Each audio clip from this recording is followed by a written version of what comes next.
और कैसे हैं आप। आज के इस इंपॉर्टेंट ई क्लास के अंतर्गत संवैधानिक विकास के प्रक्रिया में भारत परिषद अधिनियम 1892 का आज हम अध्ययन करेंगे। तो शुरू करते हैं आज का टॉपिक, भारतीय परिषद अधिनियम 1892, इंडियन काउंसिल एक्ट 1892। 1861 के जो इंडिया काउंसिल एक्ट है, भारत परिषद अधिनियम है, उसमें बहुत सारी कमियां थी।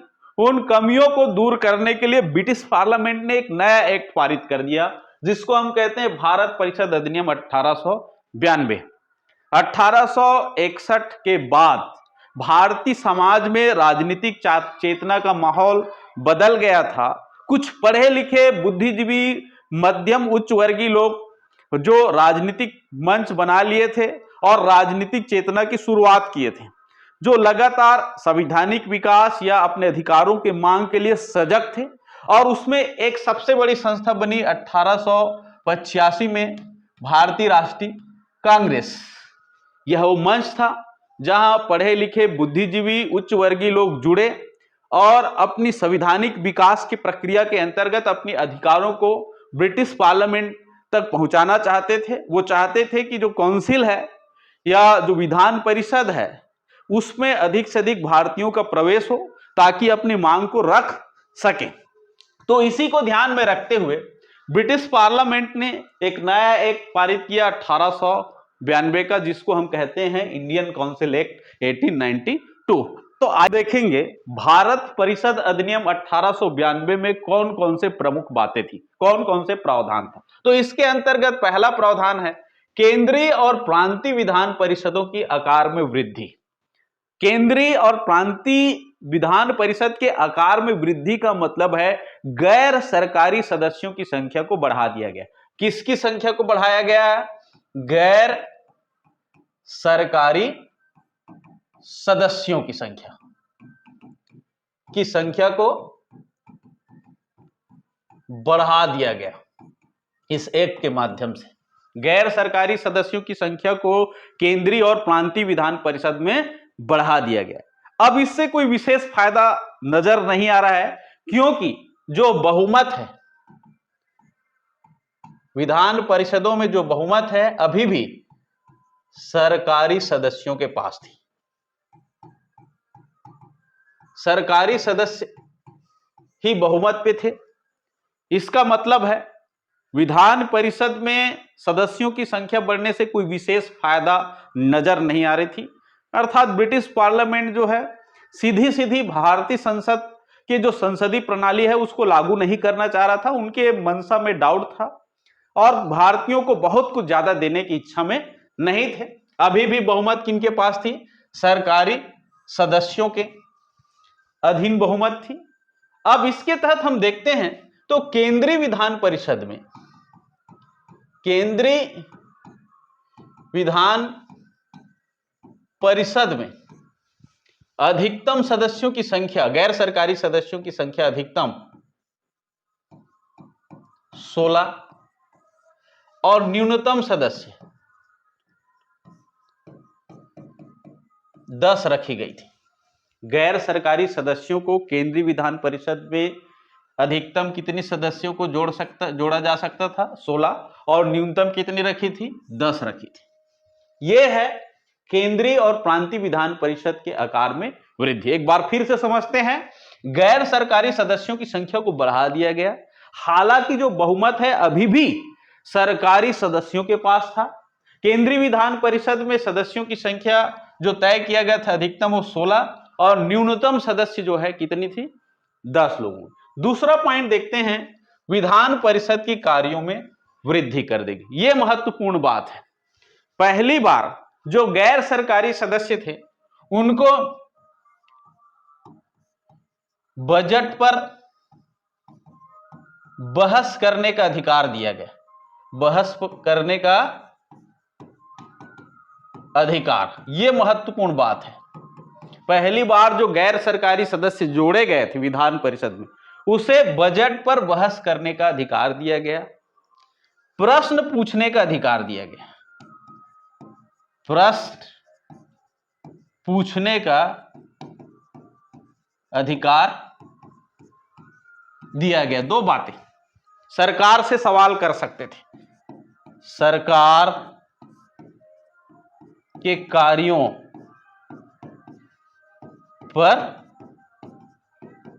सवाल कर सकते थे, यह भी सीमित थी।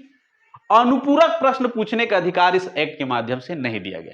प्रश्न पूछ सकते थे, सरकार के कार्यों पर सवाल कर सकते थे, बजट पर बहस कर सकते थे, लेकिन एक अधिकार की सबसे बड़ी कमी थी कि मतदान नहीं कर सकता था। ठीक है, बजट पर बहस कर सकते हो, सरकार के सवाल पर प्रश्न पूछ सकते हो, अनुपूरक प्रश्न नहीं था, लेकिन मतदान का अधिकार नहीं था।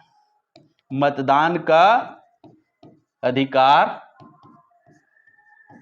नहीं था, यह सबसे बड़ी कमी इस एक्ट का।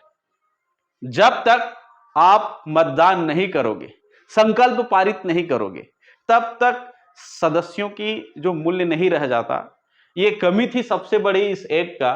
हाँ, एक बात, नई बात की शुरुआत हुई थी कि सबसे पहले भारतीयों को, गैर सरकारी सदस्यों को इस एक्ट के माध्यम से बजट पर बहस करने का अधिकार दिया था। सरकार से सवाल करने की जो सीमित अधिकार मिली थी, यह महत्वपूर्ण बात थी, लेकिन अभी भी इस एक्ट में भारी कमी थी, और वह है मतदान का अधिकार उनको प्रदान नहीं की गई थी।